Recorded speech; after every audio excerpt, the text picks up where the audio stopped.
yang masih ada situsnya tuh. Pakai kuning. Gobekli TP. Boleh foto kok? Boleh. Atau nanti saya kirim PDF-nya aja kalau mau. Oh boleh ya. Ya. PDF ya, Pak? Iya, nanti saya buatin PDF. Nah, ini kan yang menurunkan ada politeisme, Mesopotamia kuno. Ini yang turun menjadi pengaruh ke agama Kanaan. Agama Kanaan. Nanti ada yang politeisme Mesir kuno, ini juga yang pengaruh ke agama Kanaan. Kanan tuh? Kanaan itu suku Kanan Palestina. Itu, kayak suku Kanan itu kan? Iya, bangsa Kanaan. Yang tinggal di daerah Palestina itu namanya bangsa Kanaan. Dulu waktu Abraham pergi dari Mesopotamia, dia ke Kanaan dulu. Kanaan itu Palestina, baru Abraham ke Mesir, baru akhirnya menetap di Kanaan. Ini yang dari agama kuno ini turun ke politeisme Mesopotamia, juga turun ke politeisme Mesir, turun menjadi agama Kanaan yang disebut dengan agama Israel, baru turun menjadi melalui proses pembuangan Babel. Di Babel juga ada. Loh, kalau Intan masih ke gereja aktif? Masih aktif gereja? Ke gereja udah enggak, tapi masih suka ibadah online. Oh, online. Dulu GBI-nya yang di Sukabumi? Aku dulu Jakarta sih kok, ininya lamanya ya. Oh ya, GBI mana dulu Jakarta? Aku tuh kadang di BRI, sekarang JPCC. Oh. lebih apa ya, kalau pengajaran sih aku lebih suka JPCC sih. Pastor Jeffrey. Ya. Ini ya, bisa pindah-pindah gitu ya? Emang biasanya gitu? Terus perpuluhannya gimana dong? Hah? Perpuluhannya gimana? Aku pribadi. Iya, maksudnya ngasih yang mana? Ngasih semua? Aku apa ya? Kalau datang ke gereja itu, ya kalau di Bali aku ke GBI terakhir tuh. Jadi ngasih di situ. Jadi kalau datang situ ngasih. Oh. Nah, tapi kan berarti kan kalau mau ngasih perpuluhan kan setelah 4 kali datang. Iya. Kan sebulan kan? Iya. Aku jujur aja bukan yang tipikal rutin perpuluhan kok. Jujur aja. Oke. Kayak hati aja kayak ngasih nih gitu kan. Perpuluhan itu setiap minggu atau setiap bulan? Sebulan. Sebulan sekali? Sebulan sekali. 10% itu ya? Belum lagi buah sulung. Apa itu? Iya. Pernah nggak? Persembahan sulung gitu. Kayaknya lebih gede lagi ya. Cuma sekali doang. Sekali. Waktu apa itu? Waktu pertama kali terima duit, gaji, penghasilan atau hasil usaha. 100%? 100%. Kalau gajinya berapapun 100%? 100%. Nah, kita dapat apa? Nggak dapat apa-apa. Dapat doa. Jadi kalau sebulan udah ngeluarin modal buat kerja, buat ongkos atau makan, besoknya lagi dapat gaji itu semuanya ke gereja, nambah lagi sebulan baru dapat gaji buat kita. Itu pun potong 10%. Masih potongan. Jangan sedih. Aku baru tahu kalau itu nih. Gaji pertama. Sebenarnya perpuluhan itu sama, konsepnya sama dengan zakat. Kita kan juga ada kan zakat atas pekerjaan, ada juga zakat atas harta, ya kan? Kalau zakat atas harta itu kan setahun sekali. Kalau zakat atas pekerjaan kan kita setiap kali kita terima penghasilan. Zakat di Islam itu kan juga rate-nya kan nggak semua sama, tergantung dari profesi. Ada yang umum paling rendah 2,5%, ada yang 5%, ada yang 10%. Tapi kalau perpuluhan kan pukul rata semua 10%.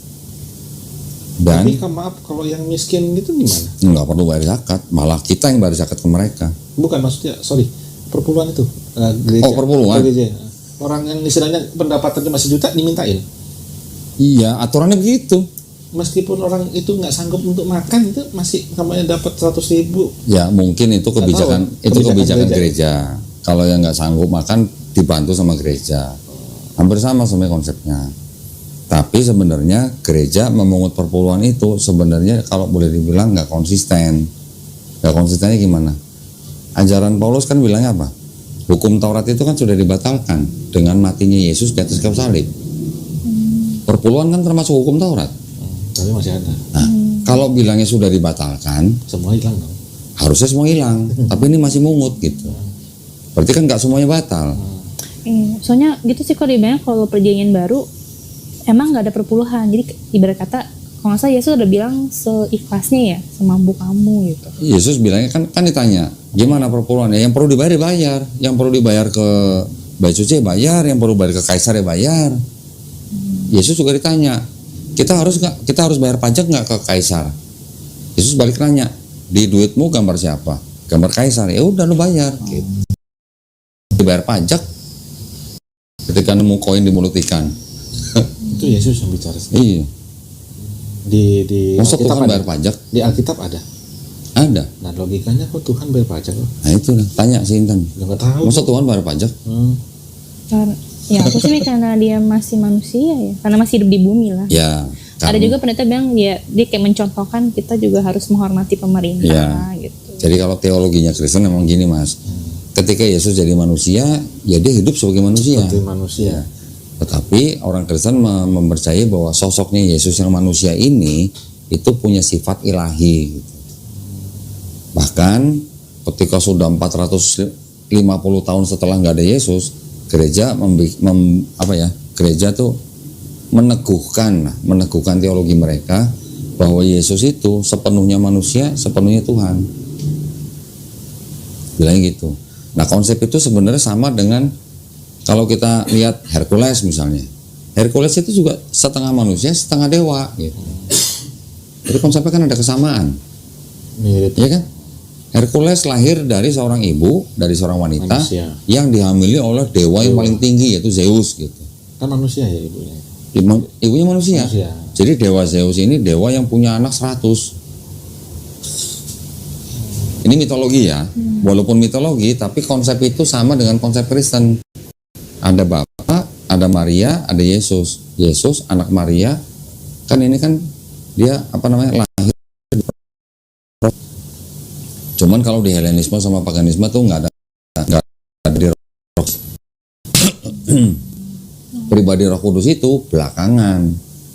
Setelah ratusan tahun setelah nggak ada Yesus, baru orang punya wacana ini harus 3 gitu.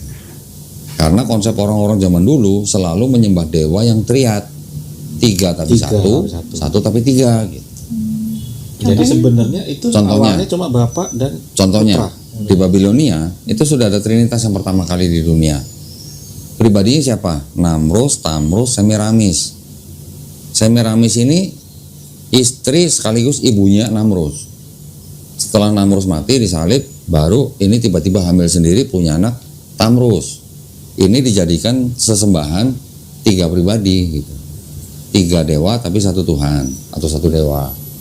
Di Mesir ada Osiris, Isis, Ra. Sama juga. Ketiganya ini dianggap 3 pribadi yang berbeda tapi dianggap 1 Tuhan. Di India ada Trimurti, ya kan? Ada Brahma, Wisnu, Siwa. Mereka bilangnya Tuhannya Esa, tapi itu bisa berperan menjadi Wisnu, bisa berperan menjadi Siwa gitu. Yang penghancur yang mana, yang pencipta yang mana, yang paling tinggi yang mana gitu. Jadi kalau kita bisa bilang kalau ateis, orang yang tidak percaya Tuhan, kalau monoteis itu kan orang yang percaya Tuhan 1, mono gitu kan.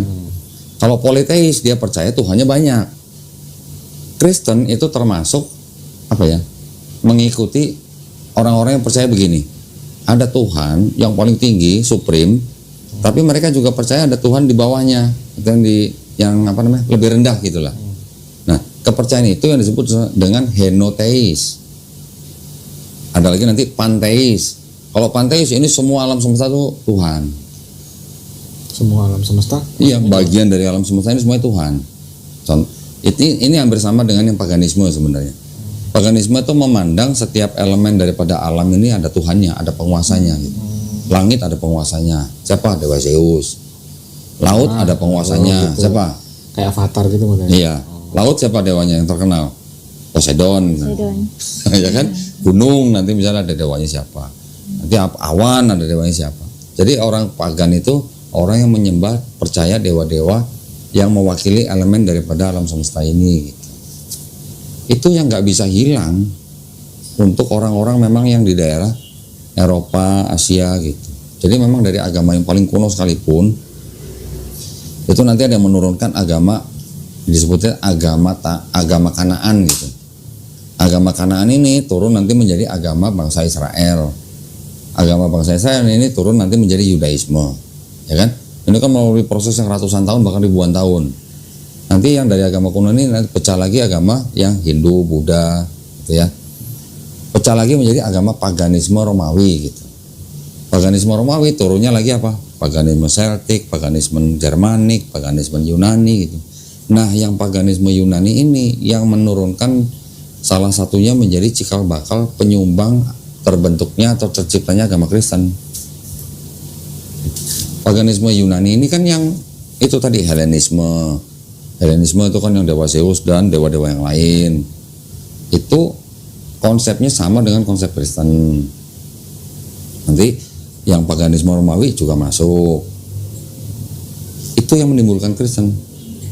Jadi tadi awalnya satu gitu ya, di atasnya tadi sebelum Hindu Buddha apa kok tadi? Agama yang paling kuno lah. Saya lupa istilahnya namanya apa.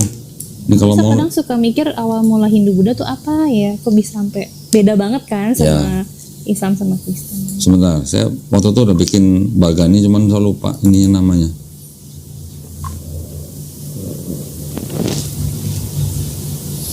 Nasinya enak banget. Nasinya enak banget. Iya, dua tekan. Udah. Metode masih dibuka. Nah ini agama-agama prasejarah tuh yang paling bisa dilacak itu yang namanya Göbekli Tepe. Situsnya ada tuh. Ini yang disebut dengan situs penyembah agama paling tua di dunia. Kelihatan Agama nggak? pertama berarti ya. Agama paling tua yang masih ada situsnya tuh. Pakai kuning. Göbekli Tepe. Boleh foto kok? Boleh? Atau nanti saya kirim PDF-nya aja kalau mau. Oh boleh ya. Ya? PDF ya, Pak? Iya, nanti saya buatin PDF. Nah, ini kan yang menurunkan ada politeisme, Mesopotamia kuno. Ini yang turun menjadi pengaruh ke agama Kanaan. Agama Kanaan. Nanti ada yang politeisme Mesir kuno. Ini juga yang pengaruh ke agama Kanaan. Kanan tuh? Kanaan suku itu Kanan Palestina. itu. Kayak suku Kanan itu kan? Iya, bangsa Kanaan. Yang tinggal di daerah Palestina itu namanya bangsa Kanaan. Dulu waktu Abraham pergi dari Mesopotamia, dia ke Kanaan dulu. Kanaan itu Palestina, baru Abraham ke Mesir, baru akhirnya menetap di Kanaan. Ini yang dari agama kuno ini turun ke politeisme Mesopotamia, juga turun ke politeisme Mesir, turun menjadi agama Kanaan yang disebut dengan agama Israel, baru turun menjadi melalui proses pembuangan Babel. Di Babel juga ada. Baru turun itu menjadi yang menara Babel itu kok? bukan menara Babel, ini yang bangsa Babilonia menguasai Israel utara dan selatan. Ketika Raja Nebukadnezar II menghancurkan bait suci yang dibangun oleh Raja Salomo. Ini melalui pembuangan. Jadi orang Israel dulu pernah dibuang ke Babel. Babel itu ada di Babilonia. Baru setelah mereka dikembalikan timbul yang namanya Yudaisme. Kata Yudaisme tuh dari mana ya? Pak? Dari kata Yehuda, anak keempat daripada Yakub.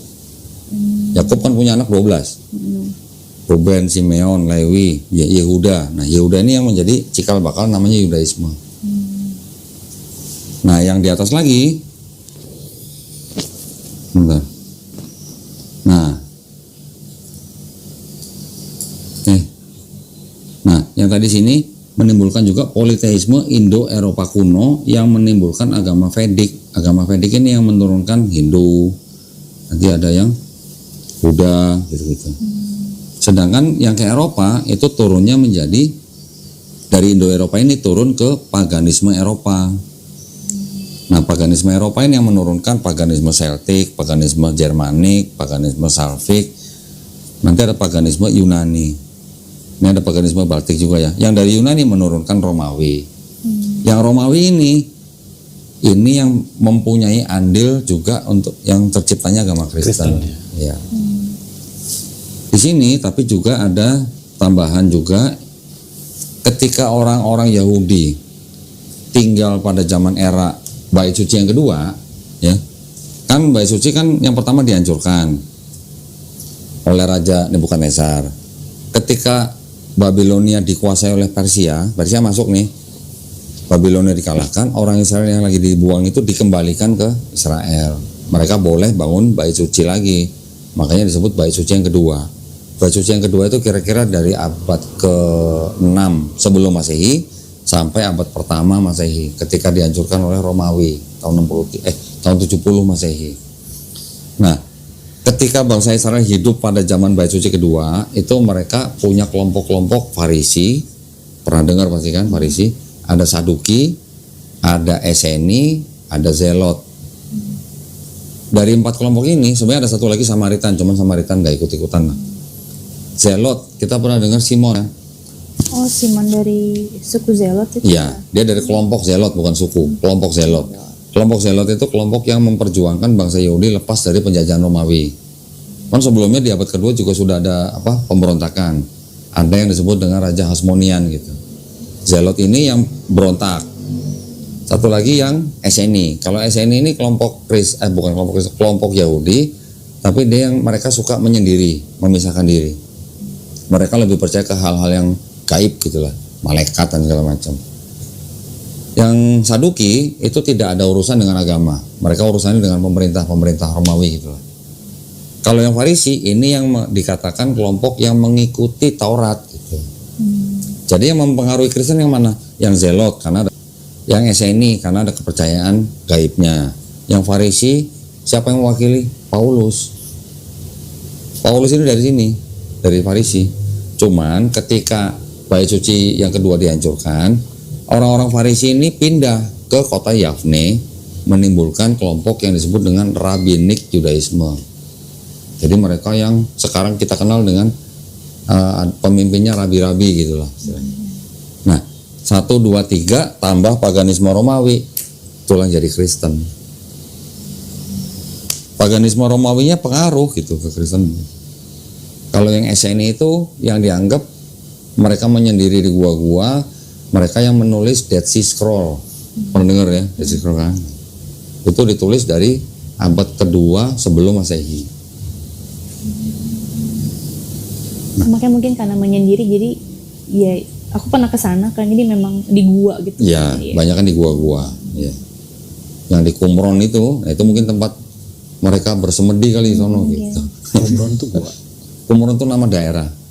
Ada yang di Laut Mati itu banyak gua-gua, itu namanya disebut dengan gua-gua Qumron gitu. Di situ yang ditemukan dokumen ini, Dead Sea Scroll. Mana ya? Ada, saya udah beli bukunya Dead Sea Scroll. Nah, cuman yang menimbulkan Kristen ini, Intan tahu nggak bahwa separohnya kitab Kristen itu sebenarnya punya Yahudi? Perjanjian lamanya? Iya. Tahu nggak? Tahu. Orang Yahudi yang punya kitab Tanakh, kan mereka punya otoritas juga untuk menafsirkan kitabnya, ya kan? Kristen menggunakan kitabnya orang Yahudi, tapi menafsirkan kitab itu berdasarkan kacamatanya Kristen. Kristen kan percaya Bapak bisa menjelma jadi manusia, jadi Yesus gitu kan. Mereka merubah-rubah kitab sucinya orang Yahudi ini, diterjemahkan ke bahasa Yunani, tapi terjemahannya dirubah-rubah supaya terlihat, supaya terjemahan itu berbicara mengenai Yesus. Yang kayak ayat-ayat Yesaya. Yesaya. Yesaya 7:14, Yesaya 96, Yesaya 53, nanti ada Mazmur 22:16, ada Yeremia 31, ada Mika 5 ayat 2, macam-macam banyak. Hampir 300 ayat diklaim bahwa itu nubuat untuk Yesus. Kata orang Kristen. Tapi kalau kata orang Yahudi, enggak, itu bukan buat Yesus, enggak ada yang buat Yesus. Orang Yahudi bilang, ayat yang ini buat anaknya Nabi Yesaya, ayat yang 96 ini buat Raja Hizkia. Nanti yang lain ini artinya perjanjian baru Israel dengan Tuhan. Nanti yang Mika 52, oh ini lagi ngomongin keturunannya Daud yang dari Rut gitu. Rut kan leluhurnya Daud. Nanti yang apalagi Mazmur 22 misalnya. Ini bukan untuk Yesus, ini Raja Daud lagi curhat gitu. Karena dia dikhianati sama anak, bahkan sama penasihatnya sendiri, dia lagi curhat, dia ngomong, Allahku, mengapa kau meninggalkan aku gitu. Itu dianggap sebagai kata-kata yang diucapkan oleh Yesus di atas kayu salib. Eli, Eli, lama sabachthani gitu. Padahal yang di Mazmur 22:16 ini lagi ngomongin curhatnya Daud, karena dia lagi dikhianatin sama orang-orang dekatnya gitu. Jadi ada semacam kacamata teologi Kristen yang mencomot-comot ayat ini, dianggap ini nubuat untuk Yesus. Padahal orang Yahudi bilang bukan, ini nggak ada hubungan sama sekali sama Yesus. Tapi yang ayat yang Eli lama sabachthani itu di Mazmur kan berarti ada kok. Ada, tapi yang waktu Yesus disalib ada lagi. Ada. Berarti maksud cowok jadi yang di pasti salib itu ditempel gitu tuh. Iya, seolah-olah Yesus mengulang perkataan Daud gitu. Apa nggak mungkin Yesus memang ngomong itu, jadi kayak ada double kalimat gitu. Gini, ini kan tulisan orang-orang ya, yang di 4 gospel tadi, Matius, Markus, Lukas, Yohanes, ini kan tulisan orang-orang yang tidak tahu namanya siapa. Sampai sekarang nggak tahu pengarangnya. Orang-orang ahli perjanjian baru bilang ini yang nulis bukan saksi mata langsung. Semuanya kan anonim, nggak ada namanya. Selama ini kupikir ya Matius. Ya, itu tradisi. Yang memberi nama Matius, Markus, Lukas, Yohanes siapa? Tahu nggak Intan? Enggak. Bapak gereja di abad kedua, 100 tahun setelah Yesus nggak ada. Pertama Santo Papias, tahun 135 Masehi, memberi nama Matius dan Markus. Papias bilang Matius ini yang pemungut cukai, salah satu murid Yesus. Markus ini muridnya Petrus, kata Papias nih. Markus muridnya Petrus. Kemudian di tahun 185 Masehi, berarti udah berapa tuh? Udah 150 tahun setelah Yesus nih. Ada bapak gereja namanya Santo Irenaeus. Dia yang bilang, yang ini Matius pemungut cukai, yang ini Markus muridnya Petrus, yang ini Lukas. Lukas ini tabibnya Paulus dan teman seperjalanan Paulus. Yang Yohanes ini Yohanes anak Zebedeus, muridnya Yesus. Yang ngomong dua bapak gereja ini yang dijadikan tradisi selama berapa abad. Jadi umat Kristen taunya Matius, Markus, Lukas, Yohanes, itu yang nulis orang yang bernama Matius, Markus, Lukas, Yohanes. Padahal bukan. Gitu.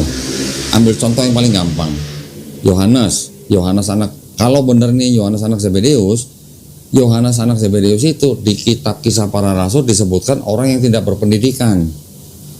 Bagaimana ceritanya orang yang ngomong sehari-hari pakai bahasa Aramaik bisa nulis pakai bahasa Yunani dan sastranya tinggi dan bisa paham ajaran-ajaran filosofi Yunani, Helenistik filosofi gitu. Jadi nggak mungkin Yohanes anak Zebedeus gitu. Ini menurut ahli-ahli perjanjian baru. Dan di semua ini itu yang Matius dan Yohanes ini mereka menggunakan apa ya, kata ganti ketiga gitu. Yang Matius disuruh turun, kemudian Yesus makan di rumah Matius dan dia begini-begini. Yang penulis Matius menceritakan Matius dengan kata ganti ketiga. Kira-kira mungkin nggak yang nulis itu Matius sendiri? Namanya Levi gitu. Kata ganti ketiga berarti si penulis ini sedang menceritakan Matius. Dia begini gitu. harusnya kan saya gitu. Harusnya aku dong atau saya. Begitu juga yang Yohanes. Yang Yohanes juga ngomongnya pakai kata ganti ketiga. Nah itu yang dibantah sama ahli perjanjian baru semua. Lukas nggak pernah ketemu Yesus. Markus nggak pernah ketemu Yesus. Jadi orang ahli perjanjian baru bilang, selain daripada yang nulis ini semuanya anonim, mereka bukan saksi mata langsung dan mereka tidak mengenal saksi mata langsung. Nah berarti mereka nulis itu dari mana ya? Nah, yang menulis itu sebenarnya yang pertama kali menulis itu Markus. Sebenarnya Markus ditulis kira-kira tahun 65 sampai 70 Masehi sebelum Bait Suci diruntuhkan. Ya. Terus kemudian 10 tahun kemudian penulis Matius dan penulis Lukas ini menyadur dari Markus. Ya. Makanya di Matius kira-kira 80%-nya isinya dari Markus. Yang Lukas 60% isinya dari Markus. Tapi selain dari Markus, mereka juga punya sumber sendiri, kodenya M, ini kodenya L, sumbernya Matius dan sumbernya Lukas. Tapi selain itu di atasnya lagi ada sumber lagi yang dipakai oleh dua ini, disebutnya sumber Q namanya. Q itu dari bahasa Jerman Quell. Quell itu artinya kabar berita yang berada di masyarakat. Sumber itu maksudnya apa? Sumber berita, kabar berita lah. Kabar berita yang berada di masyarakat itu yang masuk ke Matius dan Lukas. Nah, terus kemudian karena Matius dan Lukas ini menyadur dari Markus, berarti kan ceritanya hampir sama semua. Cuman Matius menggunakan gaya bahasa dia sendiri, Lukas juga menggunakan gaya bahasa dia sendiri. Ya. Jadi apa yang di Markus ada di Matius dan ada di Lukas, tetapi gaya bahasanya dirubah-rubah sendiri gitulah. Ya. Hanya perubahan beberapa kata aja gitu. Jadi tiga ini disebut sebagai gospel sinoptik karena ceritanya semua sama. Yang Yohanes ditulis kira-kira tahun 95 Masehi, dipercaya nih sama ahli perjanjian baru bahwa Yohanes ini ditulis menggunakan atau mengadopsi Helenisme filosofi. Terus yang kedua, Yohanes juga ditengarai ditulis untuk melawan orang-orang Kristen golongan Basilidean. Basilidean itu orang-orang Kristen yang tidak percaya bahwa yang disalib itu Yesus. Pernah dengar? Enggak. Ini ada dokumen ini. Ini juga gospel isinya. Cuman gospel ini nggak sampai masuk ke dalam Bible. Ya karena ceritanya berlawanan dengan yang apa? Yang 4 gospel itu ya. Gospel ini namanya adalah gospel Nag Hammadi. Namanya Nag Hammadi, ini nama desa di Afrika yang ditemukan di dalam gua-gua, ditemukan kira-kira tahun 1945. Terus kemudian setelah melalui pasar gelap akhirnya masuk ke dalam akademisi. Di sini ada gospel namanya, kalau bahasa Inggrisnya itu The Second Discourse of the Great Set. Di sini ada kalimat begini nih. Yesus melihat penyaliban itu dari jauh sambil tertawa. Yang disalib Simon orang Kirene.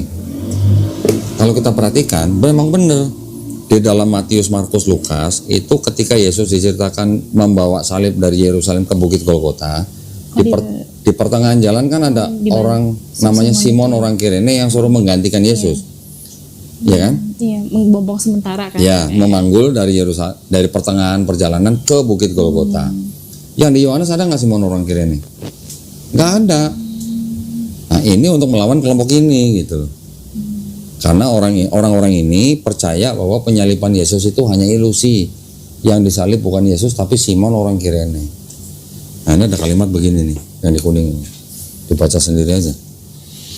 Pasti bahasa Inggrisnya jago ya. Enggak juga kok. Lah orang bolak-balik ke Australia gimana nggak jago? Kadang nggak ngerti. Jadi ini yang berkata ini siapa? Oh, Jesus say. Dianggapnya Yesus. The death they think I suffered, they suffered in their error and blindness. They nailed their man to their death. Their thoughts did not perceive me, since they were deaf and blind. By doing these things, they pronounced judgment against themselves. As for me, they saw me and punished me. But someone else, their father, drank the gall and the vinegar. It was not I. They were striking me with a scourge, but someone else, Simon, bore the cross on his shoulder. Someone else wore the crown of thorns. And I was on high, poking fun at all the excess of the rules and the fruit of their error and conceit. I was laughing at their ignorance. Jadi yang disalib Simon orang Kirene kan? Terus ya. Kira-kira kalau menurut Intan, Yesus itu menikah nggak? Nah, gini kok. Jadi aku dulu pasti menganut enggak dong. Iya. Terus pas lagi heboh-heboh Da Vinci Code itu, aku ini orangnya apa ya, bisa dibilang termasuk open minded. Open minded itu jadi anti kata, dan aku suka histori. Jadi pas aku nonton Da Vinci Code aku kayak make sense gitu. Ada teori-teori dan aku sempat Google. Yang pemulik ke histori dulu, yang segala macam Maria Magdalena lari ke France lah, terus ada bukti apa. Aku suka banget, aku sampai Google gitu. Dan aku sempat yang apa iya ya gitu. Nah, cuma waktu itu pengalaman pribadi aku, spiritual aku di tengah-tengah tahap apa iya ya. Dan aku sempat berpikir kalau memang Yesus menikah ya udah, emang kenapa? Cuma waktu itu aku merasa kayaknya Tuhan negor gitu ya. Aku bilang ke Adi kan, aku kayak ngerasa waktu itu ada teguran pribadi apa gitu, sampai aku bilang aduh Tuhan maaf, aku nggak mau lagi. Jadi aku kayak segala pikiran Yesus nikah aku hapus lah gitu. Nah, sempet kan yang baca histori yang mereka sempet menggali jejak apa sih, bukti-bukti kuburan Yesus sama Maria Magdalena. Cuma susah karena zaman dulu tuh ternyata yang namanya Yesus dan Maria tuh banyak sekali. Nama pasaran itu. Nama pasaran. Nah, dan aku kemarin sempat nonton di YouTube kan, ada YouTube channelnya Detektif Astral. Waduh. Aku suka kan yang kayak agak-agak indigo mistis. Nah, mereka tuh anak-anak indigo ini bisa kayak apa ya? Mereka lagi meneliti lukisan Da Vinci itu kan yang The Last Supper. Nah, mereka tuh bisa masuk ke pikirannya si Leonardo. Apa sih yang Leonardo pikirin pas lagi ngelukis itu? Nah, terus ada satu indigo ini dia bilang, aduh saya nggak bisa ngomong banyak. Dia bilang pokoknya yang dikira Maria Magdalena itu yang begini itu dia bilang pokoknya ini tentang sebuah hubungan Jadi si wanita itu dia nggak berani ngomong nama Ya, kok, ya, karena kan ditonton ribuan orang kan. Dia bilang si wanita ini yang di kiri ini dia mempunyai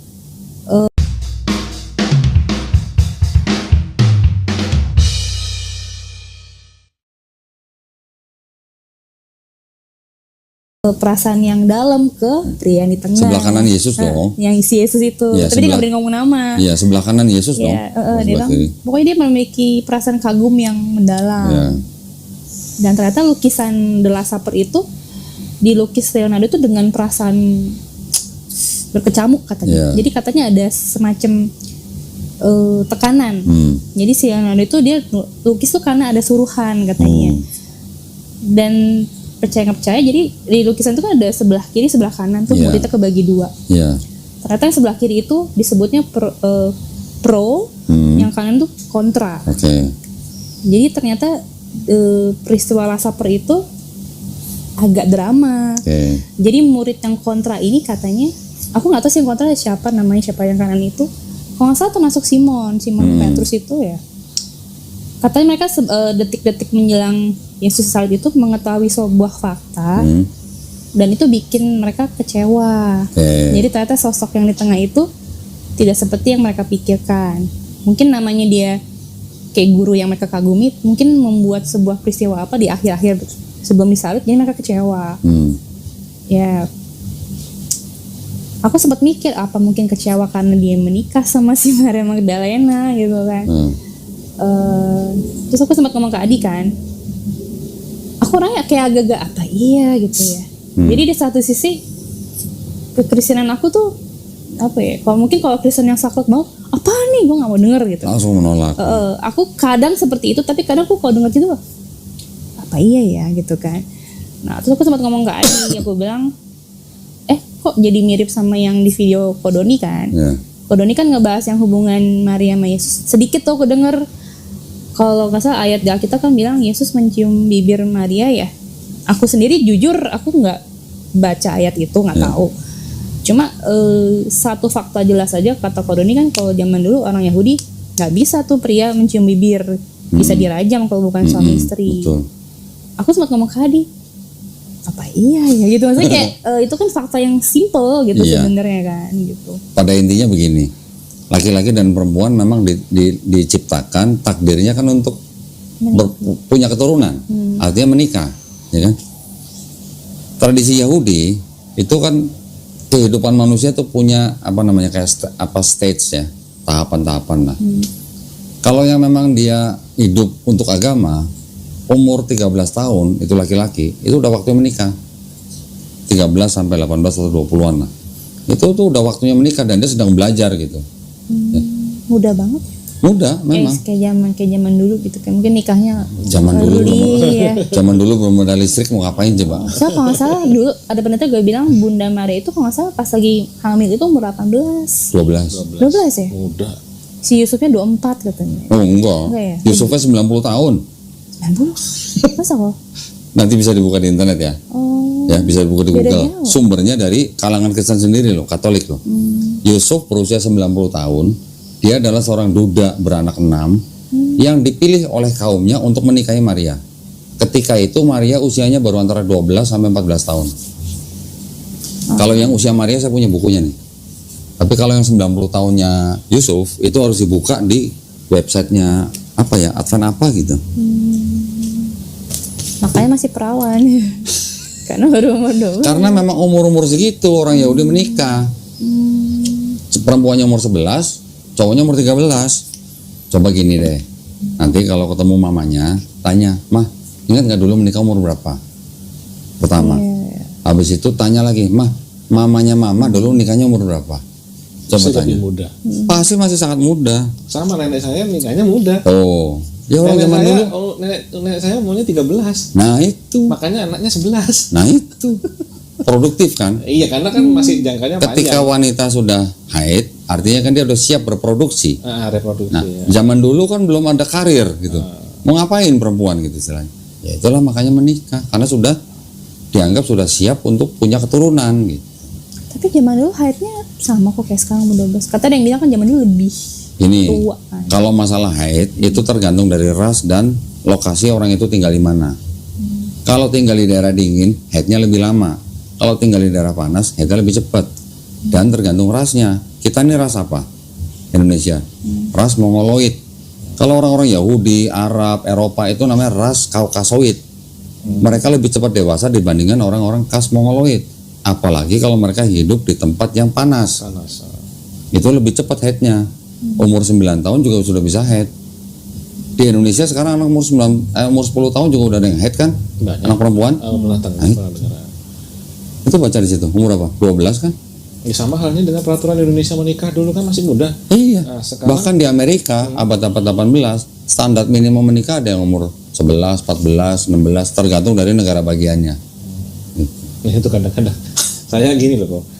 Kayak Nabi Muhammad yang kayak Aisyah ini komplain terus. Nah ini dipikirkan kalau saya nggak lihat di internet. Nanti ya kalau mau masuk ke situ.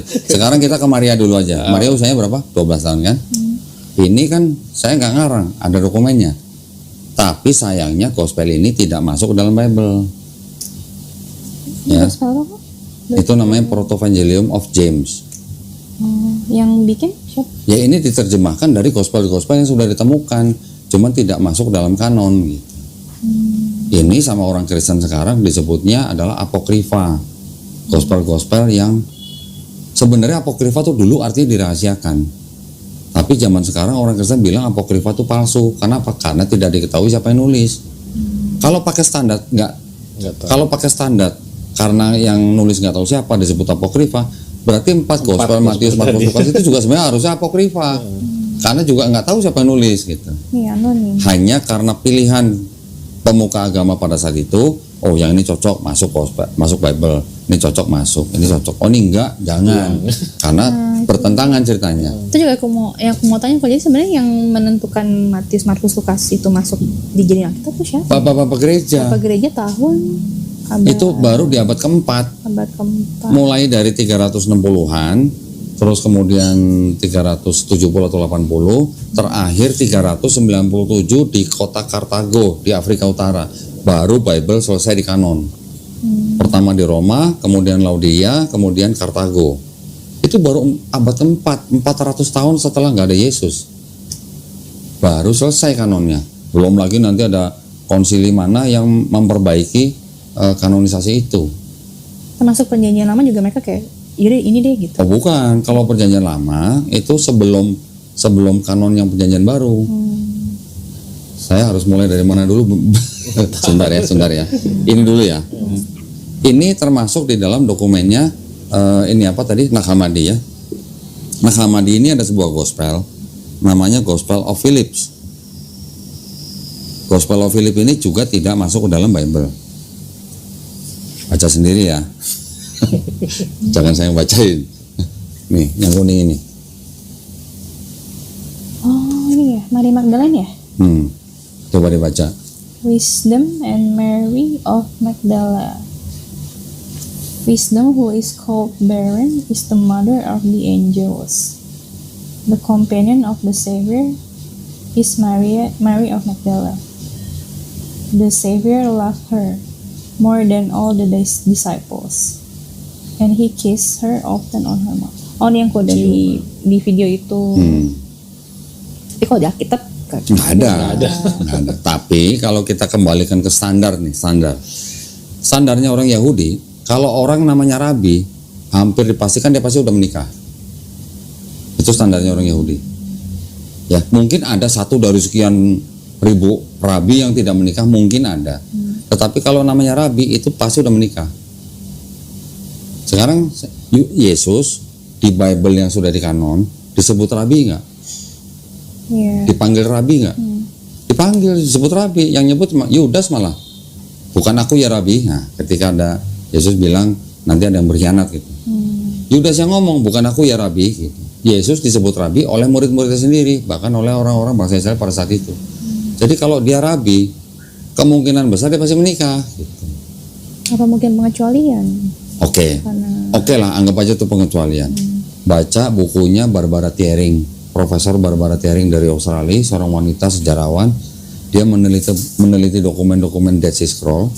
Dia menemukan sebuah manuskrip udah potongan segini karena udah sobek. Yesus berkata, istriku, udah kepotong. Ya. Barbara Tering juga bilang bahwa yang namanya tradisi Yahudi itu tidak boleh laki-laki dan perempuan bersentuhan. Ya. Bahkan kalau bikin kebaktian juga dipisah. Jadi Barbara Tering bilang bahwa kemungkinan besar ketika Yesus kakinya diurapi oleh seorang wanita, bahkan diusap pakai rambutnya wanita itu dengan minyak yang sangat mahal, itu sebenarnya adalah prosesi pernikahan menurut Barbara Tering.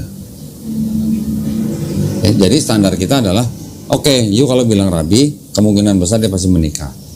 Dan juga ada penelitian dari sejarawan, dan juga ada dokumen-dokumen manuskrip yang masih ada begini. Nah, yang ini kan tidak masuk dalam Bible. Ini hanya kemungkinan. Saya nggak menuduh, tapi saya hanya menggunakan standar gitu. Standar Yahudi begini. Ini ada dokumen yang belum masuk Bible gitu, menunjukkan atau mengindikasikan bahwa Yesus menikah. Sekarang kalau laki-laki dan perempuan, fitrahnya kan memang untuk punya keturunan, ya kan? Sekarang gimana caranya? Maksudnya mengungkapkannya gimana? Kalau orang harus tidak menikah, apa nggak menyalahi fitrah gitu? Itu maksud saya. Tapi ini bukan tuduhan, ini hanya pertanyaan aja. Untuk menjawab tadi kalau Intan bilang apa iya ya gitu. Kebetulan saya punya dokumennya gitu yang bisa ditunjukkan. Ya, terus nanti kalau bicara umur nih, usia nih. Tadi Maria berapa? 12 tahun ya? 12. Jangan kaget ya. Ini ada dokumennya orang Yahudi. Di kitabnya Perjanjian Lama kan ada yang namanya Pentateuch. Ya, Intan pasti pernah dengar Pentateuch. Pentakosta? Bukan, Pentateuch itu nama lain daripada 5 kitab Musa. Orang Yahudi sebutnya Torah, orang Kristen sebutnya Pentateuch. Kejadian, Keluaran, Imamat, Bilangan, Ulangan. Ya kan? Sudah sering baca kan? Pernah ingat gak Ishak istrinya siapa namanya? Ribka. Berapa tahun? Gak disebutin. Tapi di sini ada komentari atau tafsir daripada rabi-rabi Yahudi. Ya, kita lihat di umur berapa nih. Jadi kalau kita bicara nikah itu bukan berarti konotasinya udah tidur bareng, bukan gitu. Orang bangsa Semit itu ada yang namanya tradisi kayak orang di booking gitu. Dari kecil ini gue booking ya buat bakal bini gue nih gitu. Tapi dia udah diambil, tapi bukan untuk ditiduri. Jodohin kayak Dijodohin gitu. Sebentar nih.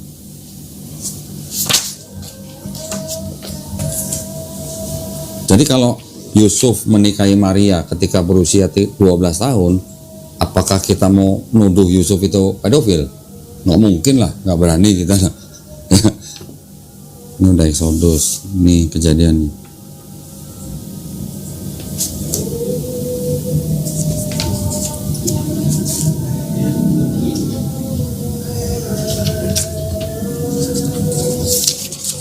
Saya bukannya harus hati-hati nih soalnya kertasnya tipis banget nih. Itu huruf apa? Ini bahasa Ibrani. Ibrani? Ibrani. Sekilas mirip Sanskerta. Ada hubungannya. Ya? Ya, ini diambil dari Kejadian 24 ayat 52 sampai 62. Di sini kan ada cerita ketika Ishak meminang Ribka untuk jadi istrinya. Ini ada tafsirnya Rabi Yahudi. Boleh dibaca sendiri nih. Ini kitab namanya? Ini namanya kitab The Chumash. The Chumash. Chumash ini isinya cuma 5 kitab Musa tadi, cuma Kejadian sampai Ulangan, tapi ada tafsirnya gitu. Yang mana kok? Ini yang ditandain kuning, merah. And her nurse, according to the most common rabbinic chronology, the nurse was sent along because Rebecca was but 3 years old at the time, so that she would have needed someone to care for her. Apa nih? Ibn Ezra, however, comments that she was older, but it was customary for the nurse of a girl infancy to remain with her as her servant throughout her life. Berapa tahun Ribkanya? 3. 3 tahun. Rebecca tuh Ribka. Oh Iya, Rebecca itu Ribka. 3 tahun 3 tahun udah dibuk gitu ya Pak? sudah diambil sama Ishak untuk menjadi istrinya. Ishak umur berapa? Ishak di sini ceritanya udah kira-kira 40 tahun. Dan dia sangat senang membawa Ribka kepada ibunya Sarah gitu. Oh ya, Apa kita mau bilang Ishak pedofil? Enggak gitu. Kita nggak tahu standar moral zaman itu dan kita tidak tahu tradisi mereka. Jangan buru-buru kita membawa standar moral zaman sekarang ke zaman itu gitu maksudnya. Iya. Tadi Maria 12 tahun, Ribka 3 tahun. Pernah dengar Betseba? Batsebanya itu yang sama Daud ya? Daud. Betseba kan istri orang, Binor gitu. Kan dizinai sama Daud kan. Serius kok? Serius, tanya nih orang. Pasti tahu.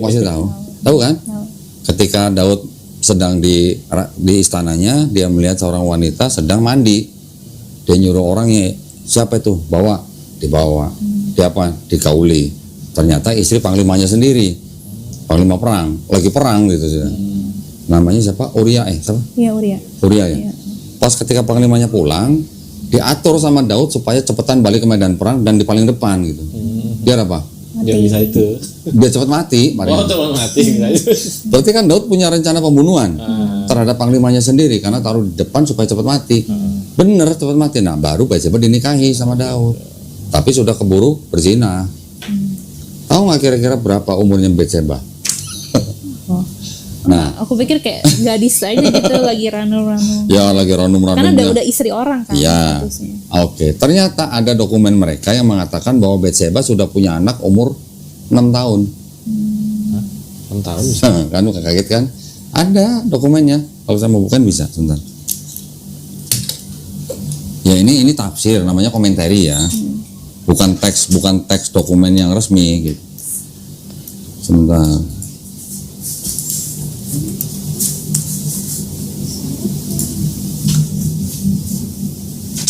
Ada di namanya Sanhedrin 69b. Sanhedrin itu adalah tulisan tafsir-tafsir dari kalangan Yahudi. Usianya berapa tuh? Betseba melahirkan Salomo ketika dia berusia 6 tahun. Tuh, Salomo malah yang dilahirin 6 tahun. Salomo itu Sulaiman. Salomo itu Sulaiman. Oh, Salomo tuh anak. Karena seorang wanita lebih kuat dan bisa mengandung pada usia lebih dini. Ketahuilah, ini udah terjemahan ya. Ketahuilah bahwa ini benar bahwa wanita hamil pada usia yang lebih dini seperti Betseba telah melahirkan seorang anak dari David sebelum melahirkan Salomo. Salomo anak kedua loh. Kalau melahirkan Salomo umur 6, kakaknya Salomo itu dilahirkan waktu Betseba umur berapa? Ya, mungkin 4, mungkin 4 kan. Nah, tahu nggak kakeknya Betseba itu siapa? Hah? Ahitofel. Oh. Ada di Bible. Saya pernah dengar sih. Ahitofel itu kakeknya Betseba, juga penasehatnya Daud. Akhirnya mengkhianati Daud lah si Ahitofel ini. Ahitofel ini menurut kalangan Kristen dan menurut kalangan sejarawan dipercaya mati umurnya nggak lebih dari 33 tahun. Sudah jadi kakek umur 33 tahun. Kalau 33 tahun sudah jadi kakek, umur berapa dia pertama kali punya anak? Berarti kan antara umur 10 sampai 12 tahun sudah punya anak. Ya kan? Nanti anaknya si Ahitofel itu punya anak di umur sekitar 10 sampai 12 lagi. Berarti Ahitofelnya umurnya sekitar 20 sampai 22. Umur 33 Ahitofel udah punya cucu. Betseba gitu. Nah, ketika Ahitofel ini mati, si Betseba umur berapa gitu. Itu bisa dihitung mundur umurnya. Ketika kita hitung mundur, selain daripada bukti ini, saya udah ada perhitungannya. Betseba itu ketika digauli oleh Daud yang ketika waktu itu masih menjadi istri orang, umurnya Betseba itu tidak lebih dari 7 sampai 9 tahun. Nanti kalau mau perhitungannya saya bisa kasih.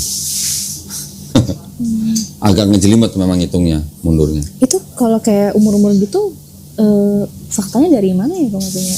Tradisi Yahudi sendiri. Tradisi Rabi mereka mengatakan begitu. Bahkan ada yang bilang usia 3 tahun 1 hari itu udah boleh digaulin.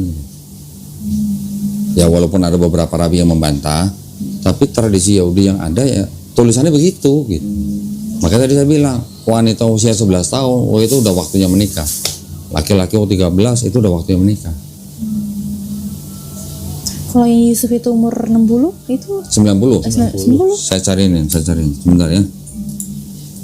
Tenang, ada datanya.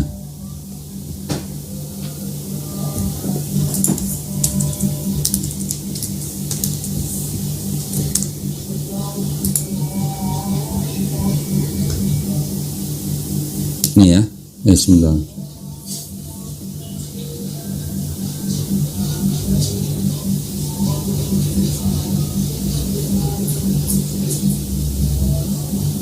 Kalau nggak salah di buku yang tadi yang Prototype Evangelium of James itu juga ada kok. Nah ini, saya buka ini ya webnya ya. Nama webnya newadvent.org tentang Santo Yusuf.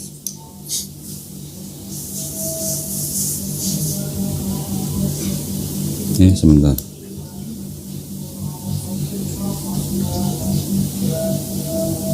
Ini kan menceritakan tentang apa? Santo Yusuf, kehidupannya, sumbernya apa? Ada beberapa buku yang tadi dipegang juga nih kan, Prototype Evangelium of James. Itu juga ada tuh, Gospel of James. Itu maksudnya itu. Nanti ada lagi silsilahnya, tempat tinggalnya, pernikahannya. Ada lagi Incarnation, Nativity, dan The Flight to Egypt. Kita baca yang pernikahannya. Lihat nih. A year after his wife's death. 1 tahun setelah istrinya Yusuf meninggal, ya kan? As the priest announced through Judea that they wish to find in the tribe of Judea a respectable man to espouse Mary.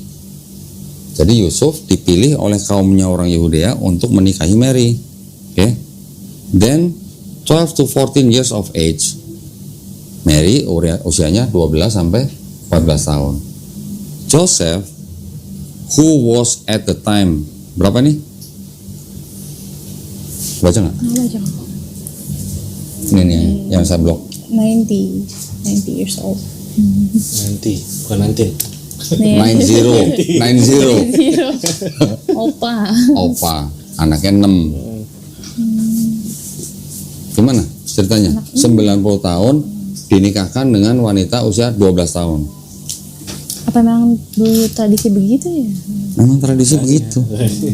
Tradisinya mereka, karena si Maria ini hamil tanpa suami, maka akhirnya dipilihkan suami. Oh, itu ini sesudah hamil baru. Iya, dipilih. dijodohin. Iya, bukan sebelumnya. Tapi di Alkitab mereka tunangan dulu ya. Iya. katanya. Tunangan, tapi ternyata dia sudah hamil dari Roh Kudus, tulisannya kan begitu. Oh. Cuman di Bible kan nggak ditulis Yusuf dipilih oleh kaumnya untuk menikahi Maria, kan enggak.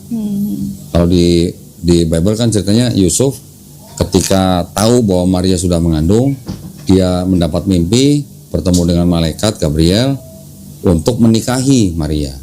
Baru akhirnya Yusuf menikahi Maria. Emang rencana mau nikah sih katanya, udah tunangan, tapi dia sempat kayak di hatinya dia mau mundur. Iya, tapi Emang dari ada. dokumen sekunderinya ngomongnya begini. Ya itu nih, Prototype Evangelium of James. Ini juga mungkin diceritain gitu. Sebentar ya. Ini kan macam-macam ceritanya, ada Maria di bait suci, Maria dibawa ke bait suci. Ini ada menceritakan Yoakim, orang tuanya Maria. Itu. Aku kemarin sempat pengen lebih mendalami ini Maria sebenarnya, kayak aku coba Google kok nggak dapet gitu. Ternyata ya ada ini, ada sumber lain. Iya, tapi sumber ini kan tidak diakui oleh gereja, tidak dimasukkan dalam Bible. Nggak dimasukin karena apa ya? Ya itu karena pemilihan dari itu untuk apa ya? Pemilihan itu atas dasar teologi. Apa kira-kira teologi yang mendasari mereka memilih gospel-gospel tertentu gitu? Karena di belakang bapak-bapak gereja yang memilih gospel itu, di belakang mereka sudah ada yang namanya Helenisme, paganisme. Kan mereka masih hidup pada zaman, kan gini, Yunani menguasai semua daerah di wilayah situ termasuk Palestina ketika abad keempat sampai abad pertama sebelum Masehi. Dari tahun 322 ketika Alexander Agung menguasai Persia, mengalahkan Raja Darius Agung dari Persia, daerah situ kan semua dikuasai oleh Alexander Agung. Alexander Agung membawa budaya Helenisme ke daerah situ. Baru tahun 63 sebelum Masehi Yunani digantikan oleh Romawi. Sampai tahun 600-an gitu lah ya. Romawi membawa paham paganisme, mereka menyembah Mitra selama ratusan tahun. Mitra, Dewa Mitra. Dewa Mitra itu asalnya dari Persia, dewa pinjaman gitu. Itu dewa apa ya? Mitra. Dewa Mitra, dewa ya. Ada yang bilang dewa matahari, ada yang pakai iya, ada yang nanti kepatungnya Dewa Mitra tuh sedang menggendong domba, ada yang dipanggul di sini, yang digendong sini. Makanya Yesus ada patung sedang membawa domba. Diambil dari Dewa Mitra. Yesus Mitra. gendong domba. Hah? Yesus gendong domba. Iya, ada patungnya. Coba aja Google aja, Yesus menggendong domba, banyak keluar. Habis itu cari Mitra and the Lamb gitu, buka aja. Nah sekarang Intan jangan kaget kalau saya kasih buku ini, Intan. Ada? Ada banyak. Banyak. Coba sekarang Mitra and the Lamb keluar lagi. Sama gitu ya? Sama. Sosoknya adalah sosok yang diadopsi. And the Lamb ya kok. Ya kalau nggak Mitra and the Lamb atau apa?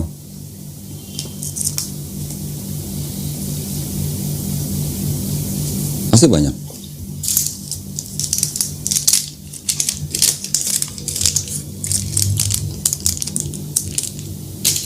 Ini kah kok? Yang begini? Yes, itu Dewa Mitra. Tapi ada lagi nanti patung yang Mitra sedang memanggul domba.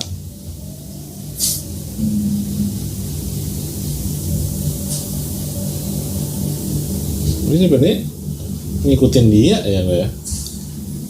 Saya gimana ya ngomongnya ya? Coba tolong Intan yang bahasain coba. Oh iya. Nih, pertama kali keluar tuh lagi gendong Ini, Mitra. iya. Nah Ya, itu. ini yang gambar ambil mirip. Ini Yesus kan? Ya, enggak, Mitra tulisannya. Iya, ini kan gambar Yesus. Apa bedanya sama yang gambar ini? Oh, iya. Atas sama bawah nih. Yesus manggul domba, ini Dewa Mitra manggul domba. Apa bedanya? Sama-sama gendong. Mitra juga diceritakan juga apa? Pernah dengar Yohanes 14:6? Yesus berkata, "Akulah jalan dan hidup dan kebenaran." Yesus disebut sebagai terang dunia. Yesus disebut sebagai gembala yang baik. Bener kan? Nah itu juga satu ayat yang gue kayak mau nanya ke Dondi sih.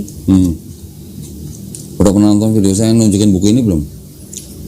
Oh ini malah ada Mitra Lesaper juga ya? Iya, ceritanya mirip sekali dengan Yesus. Nanti jangan kaget lagi ceritanya Krishna yang di India. Itu juga lebih mirip lagi sama Yesus. Emel ya? Ini kalau udah pakai hijab kayak lu nih Mel, mukanya Mel. Sejenis. Cuman beda kacamata doang nih kayaknya nih. Sipit-sipitnya sama nih. Mana sipit kok kakak sipit ini kok? Hah? Sipit lah. Sipit lah sama ini. Putih-putihnya kan sama. Nih. Tapi nggak kelihatan Chinese mukanya. Chinese lah, kelihatan banget Chinese. Nah ini lah orang saya apa? Ong Oh. Ong apa oong? Oh, Ini ada buku nih, The Greatest Celestial Deception, yang nulis Sam Oputa, bukan orang Islam yang nulis.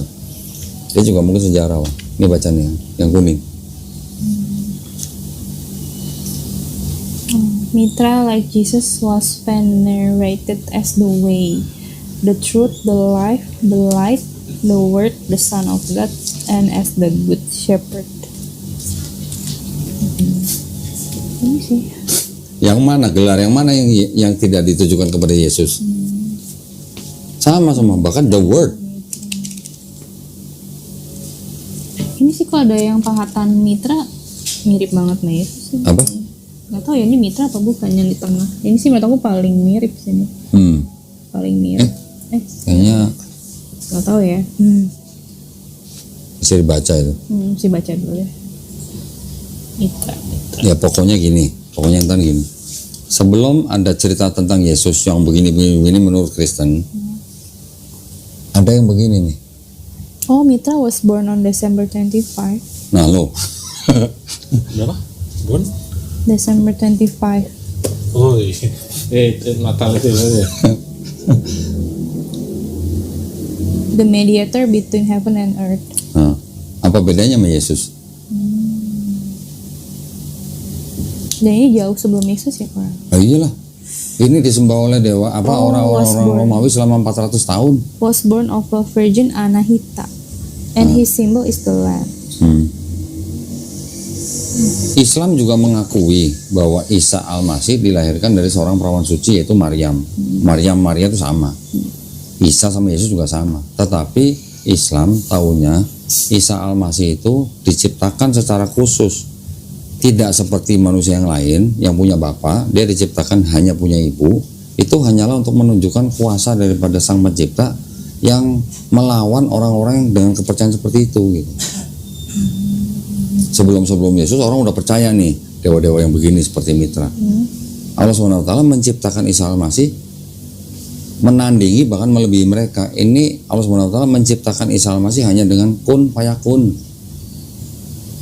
Tidak ada sulitnya Allah SWT menciptakan Adam dari tanah liat kan. Juga tidak ada sulitnya bagi Allah SWT menciptakan Isa Al-Masih hanya dengan berfirman gitu. Tapi sama orang Kristen dipercayainya disebut firmannya itu ya Yesus atau Isa Al-Masih itu yang sebagai firman. Padahal yang berfirman kan Allah SWT. Dia berfirman hanya untuk menciptakan Nabi Isa alaihissalam. Mudah gitu lah buat Sang Pencipta. Bedanya kan kalau kita menciptakan sesuatu harus kita mencari bahan. Kalau Allah SWT menciptakan sesuatu kan nggak perubahan, hanya dengan firman. Seperti kalau misalnya Intan baca di Kejadian, jadilah terang. Pakai apa bahannya? Itu kekuasaan daripada Sang Pencipta. Tapi karena orang-orang sebelum Yesus itu sudah mempunyai percayaan-percayaan seperti itu, ya itulah yang ditandingi dan dilebihi oleh dari teman, karena sering lihat teman sholat, sering lihat teman Saya ngaji. pergi dari rumah, saya udah bulatkan hati untuk masuk ke